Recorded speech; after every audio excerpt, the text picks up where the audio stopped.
Very good possibility we're going to be going into a recession over the next 18 months. Hi, my name is Dick Jones, broker owner of D. Jones and Associates.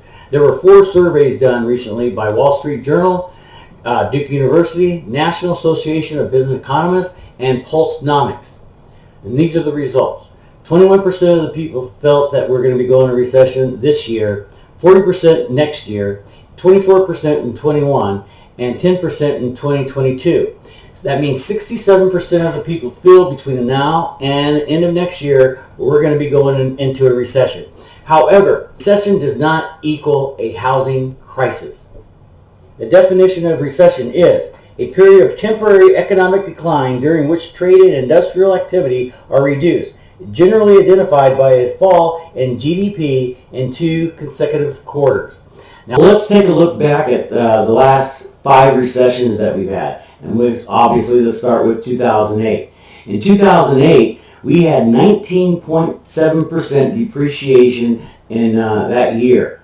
And now remember, this is nationwide depreciation, okay? And that's what the other graphs that I showed you. In California alone, specifically in Brentwood, that's my base, I sold a bunch of bank-owned properties from 2008 to 2014. And when I did my BPO, which is a broker price opinion for the bank, and they would have an appraisal done to determine the price of that home to put it on sale, for sale. So basically the way I did it is I cut it in half, 50%. If it sold for $600, I'd get $300, and then go up and down from there. And it worked for me, and my scorecards were like 99% most of the time. So, basically, in California, in this region anyway, the depreciation was 50%, not 19.7%. That's nationwide. And keep in mind, on the other charts that I showed you, this is a nationwide survey, okay? So in 2001, we had 6.6% of appreciation, okay?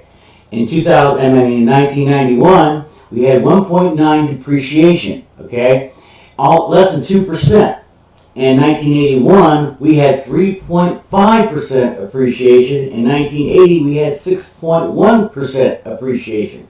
And the reason I remember 1981 at 3.5% appreciation, that's when I bought my first house during that recession in 1981. And it's the best move I've ever made. What's going to trigger the next recession? Well, the top 3 triggers for next recession is number 1, trade policy, number 2, stock market correction, number 3, geopolitical crisis, and coming in at number 9 is the housing slowdown. The mortgage industry caused the housing slowdown in 2008. This year, we're not even close. We're not even in the top 8 reasons that a recession might take place. And by Morgan Housel, well-known financial analyst, an interesting thing is the widespread assumption that the next recession will be as bad as 2008. Natural to think that way, but statistically, highly unlikely.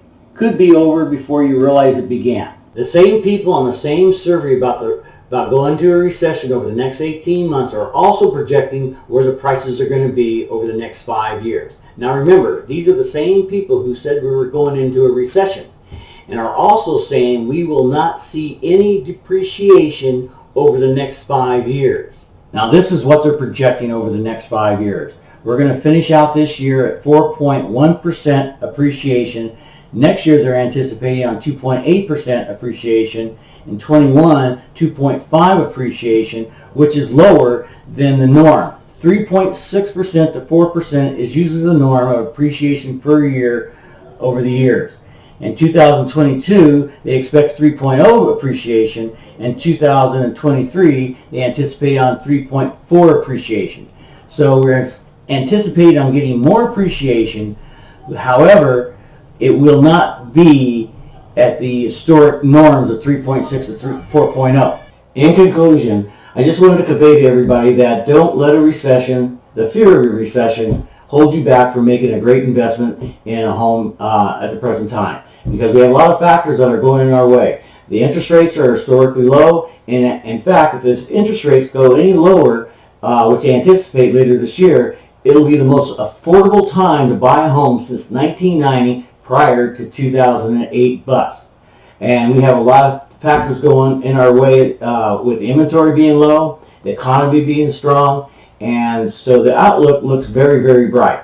I hope this was beneficial for you, and if you have any questions, please don't hesitate to give me a call. Thank you.